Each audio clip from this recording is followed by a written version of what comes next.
Hello everyone, good morning. কেমন আছো সবাই? আশা করছি সবাই ভালো আছো, আমিও মোটামুটি আছি। তো সকাল সকাল উঠে পড়েছি, উঠে চুলটা দেখে অগোছালো হয়ে আছে, চুলটা ঠিক করে নিলাম। আর উঠে দেখি প্রচুর রোদ উঠেছে আর প্রচুর গরম পড়েছে, তো কী আর করা যাবে, এভাবেই থাকতে হবে। তারপর উঠেই জলটা দিয়ে একটু মুখটা ফ্রেশ করে নিলাম। তারপরে দেখো তোমাদেরকে বলছি হাই হাই হাই।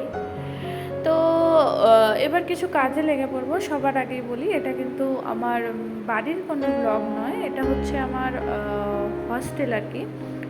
তো গত 1 বছর থেকে হস্টেলে আছি, তো থাকতে থাকতে হলো আমার এটা অন্তিম পর্ব আর কি। আর হাতে গোনা 5 থেকে 6 দিন হস্টেলে আছি।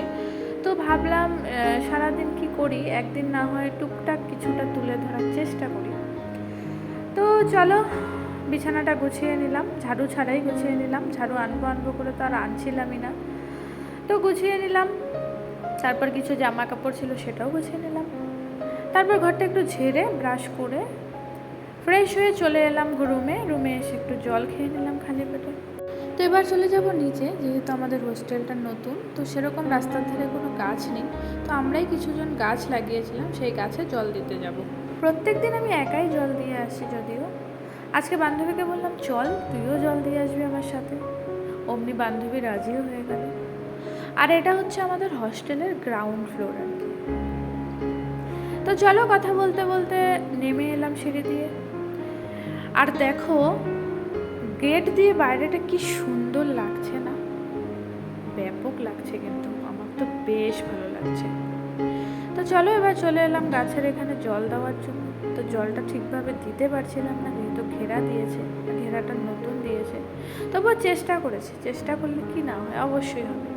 আর হ্যাঁ, গাছটা ছিল আমলকি গাছ। তো বান্ধবীও জল দিয়ে দিল, জল দেওয়া হয়ে গেল। এবার চলে এলাম ওপরে এসে দেখছি এখানে বান্ধবী আমার রূপচর্চায় লেগেছে। তো এখানে সবাই মিলে বান্ধবীকে দেখছে, আর বান্ধবী অনেক কিছুই বলছে। তো কি বলছে শুনে না। আমাদের এক্সাম নেই, তাই আমরা এখানে বসে বসে একটু আড্ডা দিচ্ছিলাম। আপনি উঠলেন তো, তাই মানে No, no, no, no.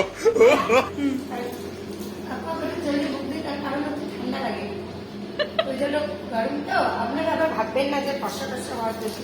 তারপর বান্ধবীর রূপচর্চা নিয়ে বক্তৃতা দেওয়া শেষ হলো। তো তারপর চলে গেলাম খাওয়ার জন্য, সকালের খাওয়া।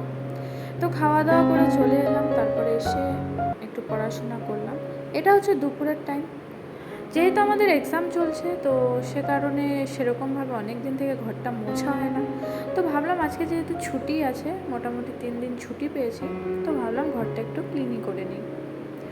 তারপর ঘরটা ক্লিন করে নিলাম। তারপর চলে গেলাম স্নান করে চলে এলাম। এবার পুজো দিয়ে দেবো। পুজো দেওয়ার তো সেরকম সরঞ্জাম নেই, ওই ধূপকাঠিটা একটু ঘুরিয়ে নেবো। তো চলো পুজোটা দিয়ে নিই।